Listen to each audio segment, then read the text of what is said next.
In this channel, we have a rule. No matter what kind of video it is, I always make a video talking about whatever the crap I want on my birthday. Does it have to be about the topic we talk about this channel? No. Does it happen every year? No. Does pumpkin still need a face? Wait, wrong reference. But will I do something on my birthday and say that this is a birthday special? Even though this might not be uploaded on my birthday because the month of August takes away all of my energy because my day job is in the field of tourism and any sort of free time I have is dedicated to laying in bed and going to the beach, all the while ignoring any sort of responsibility I have on this platform? Yes. So for my birthday, I want to talk about my favorite anime and manga, Yokohama Kaidashi Kiko, YKK for short.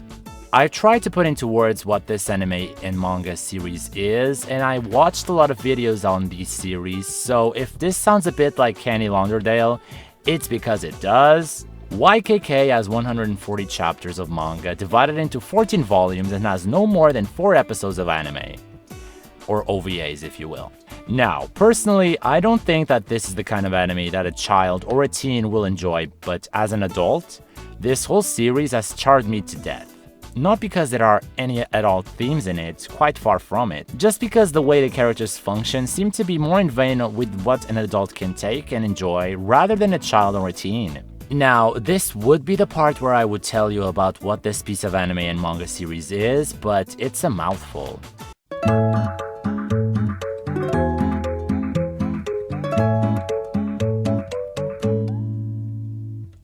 Yokohama Kaidashi Kiko takes place in a near future and it follows the life of an android girl called Alpha that takes care of the quiet country cafe in the Miura Peninsula. The story of Yokohama Kaidashi Kiko takes place in a universe where robotics have advanced so far out that the only way we can distinguish humans from robots is by the colors of their hair. They seem to function just as well as humans do. Alpha would be an example of such. And pretty much this sums up the story of Yokohama Kaidashi Kiko. But it's not to say that there is no world building past this point. The story progresses very little, but the world around Yokohama Kaidashi Kiko has some great expansion. To start, Alpha has an owner that we, throughout the series, never get to see. But we get a feeling that he comes around from time to time, unbeknownst to Alpha, due to a note that he leaves for Alpha saying that he is glad she is doing well. The owner sends her a camera for her to take pictures and absorb and expand the world around her so that she can have something to reminisce about. The story of YKK is left very ambiguous all throughout, but it's through watching it that comes what I most enjoy about this anime. You will never get any answer to your questions, to any sort of the things that happen in this world, but you won't feel sad for not getting your answers either. And if you actually try to make heads and tails of it, you just give up on it because it's just too stressful. It's really an anime to relax to. It has no tension. It's a very different kind of media that I've really came to appreciate. You can see through watching that something really did happen. Sea levels have risen, Mount Fuji has erupted, and nature seems to be claiming back its land one blade of grass at a time. But whatever happened here still evokes a feeling of fear in the residents of this world because they need to answer the door with a gun. And yet not for a single moment do the characters of this anime seem to mind this.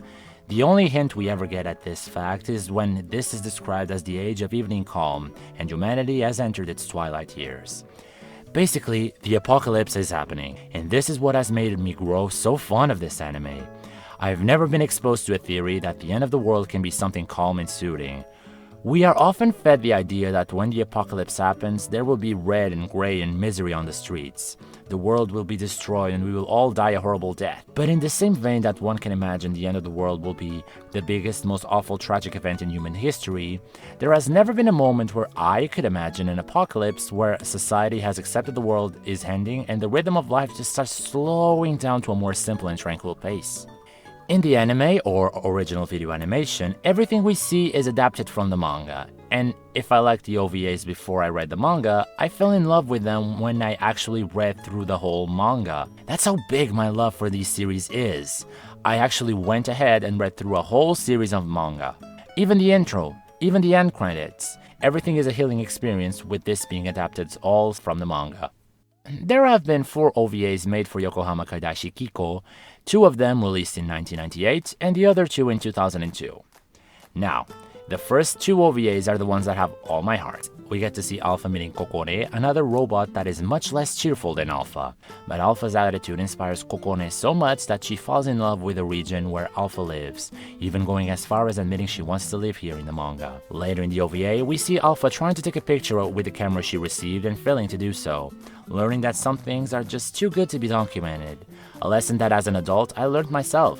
Sometimes I might not take a picture of that party I was with my friends, and you know what? That's okay. That means I was too busy having fun. The second OVA is actually my favorite. In this one, Alpha is struck by lightning and goes through a recovery process. And even though this wasn't exactly how it went like in the manga, it's implied that in the OVA that after this event, Alpha had her past shot back at her, and spends a whole day just making a cup of coffee, with nothing but the wind as background melody. She then seemingly spends the whole night till the afternoon of the next day looking out the window, a moment that is transitioned by one of the most beautiful songs I've ever heard in my life. And then she suddenly has a memory of a place she had been with her owner before. A city that had been flooded by the ocean, but every night the streetlights still shine just for the sake of shining. Another moment that is served to us with nothing more than the sound of the water and the chirp of the night crickets. And those were the first two OVAs. I don't really like to throw this word around because I believe this would banalize it, but to describe the first two OVAs of Yokohama Kaidashi Kiko, I would consider them masterpieces. Honestly, the whole thing should just be taught at schools. There are so many themes and thoughts with every character around in the manga that are left untouched that I find it a legit shame we haven't talked about it enough. Now, the last two OVAs, I really don't want to say that I don't like them because I 100% like them. It's just that I don't see them with the same fondness for a number of reasons. Again, I didn't consider them bad by any means. They are clearly quality Japanese product, but I never really appreciated the shift into modern digital animation techniques when it comes to anime. There is something about a 90s anime that has a certain charm that I cannot really put my finger. Maybe it's nostalgia, I don't know. The rich visuals that the first two OVAs had just got kinda lost with this shift. OVAs 3 and 4 now have background music, which do create an indeed relaxing atmosphere, and some of these themes are actually super catchy. I personally haven't stopped humming this one since I heard it the first time.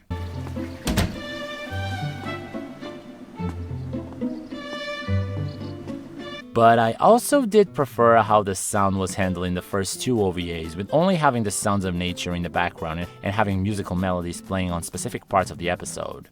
There is nothing more soothing than seeing a transition where all you see is a flooded city with the sound of the waves and the ocean as background noise.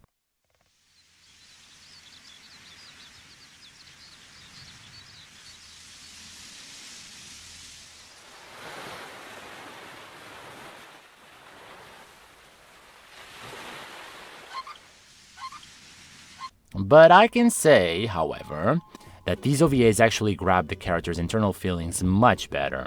And the first time I watched it, I felt an actual feel for these characters much more than I felt with the previous two OVAs.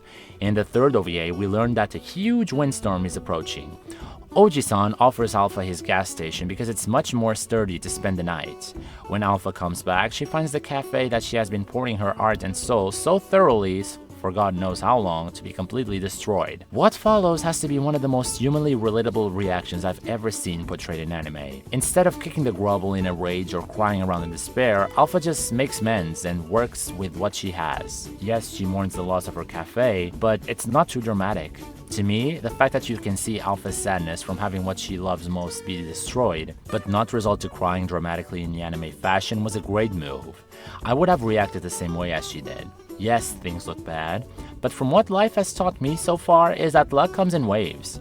Things look rough right now, but your luck will change eventually. With all this, Alpha actually takes upon the encouragement that the owner sent to her when she received the camera and explores the region around. And this is what we see in OVA 4.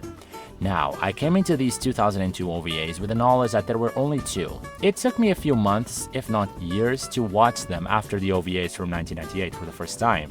So knowing that this was the last one, the whole episode was a roller coaster of emotions. I wanted to see some form of progress. I don't want the last piece of animated Yokohama Kaidashi Kiko to be an episode where the main character leaves us in such an unsatisfactory way. I kid you not that I was glued to my screen of my laptop watching the credits roll, to see if anything was going to be said that could end this experience in a happy way, and thankfully, it did. It left us with just the right amount of satisfaction that we needed, with Alpha promising us that she's coming back to her cafe. And that is all the anime portion of YKK. A thing that these OVAs did that I also appreciated was adding some characters from the manga with no context, like the Tapun, Takahiro and Maki, and Misago. Characters that are incredibly interesting to see because this way I felt enticed into reading the whole manga, which I did. And you know, I have read some books before, and aside from 1984 from George Orwell, nothing will ever beat the tranquility that it was falling asleep at night reading the manga possibly illegally on the internet. I do plan on buying the whole collection because this series really deserves that sort of commitment from my behalf. This whole thing is a great transition for me to talk about a feeling that Yokohama Kaidashi Kiko has invoked in me. Watching the anime transmits a similar feeling from watching VHS tapes as a kid. You probably have watched them thousands of times. You know the beginning. There is probably a middle part that has your favorite moment. And then there is the ending that you know when the tape is coming to an end and you feel a certain minimal sadness. This is the same feeling I get from watching Yokohama Kaidashi Kiko. A feeling I never knew I had to verbalize for this video, let alone knew I had.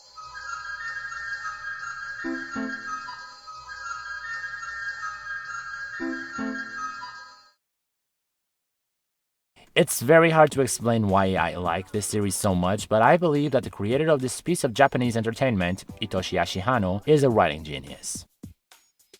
To sum it all up, Yokohama Kaidashi Kiko is set in a world where humanity has basically accepted that the world is ending and robots coexist with humans. And again, this is something that I came to notice on one of my many rewatches of this series. Since this whole thing was created at the end of the 20th century, it comes to mind what were the fears back then. If you don't know, there was this theory at the end of the 90s that the world would end at the turn of the millennium and machines would take over the world. YKK might suggest a different interpretation of this theory. When people were committing suicide afraid of what the millennium was bringing, especially regarding the takeover of machines, YKK was offering an interpretation that maybe the world could end peacefully. Maybe we could love machines and they would grow to love us. This whole theory was known as Y2K. And guess how many Ks are in the YKK? And yet, all this theorizing will not be rewarded for loving the series, and that's okay. The lesson that I take away from Yokohama Kaidashi Kiko is that to always see the positive in life. No matter how bad the situation, luck comes in waves. Sometimes your life will be down in the dumps, but soon better days will come. Enjoy the moment. Things will look better in the future, and it's okay to take a slower day sometimes. And for teaching me this way of thinking, I hold Yokohama Kaidashi Kiko very close to my heart. I suggest that you watch Yokohama Kaidashi Kiko before you go to sleep. I personally do it, and I feel like I sleep much better whenever I do, even though I have zero medical and scientific proof to back this up. I just feel that it does that for me, you know? And I would love to see that people will feel the same as way I do about this anime and manga on that department. So thank you so much for watching, and subscribe if you haven't, and happy birthday to me, I guess, 27.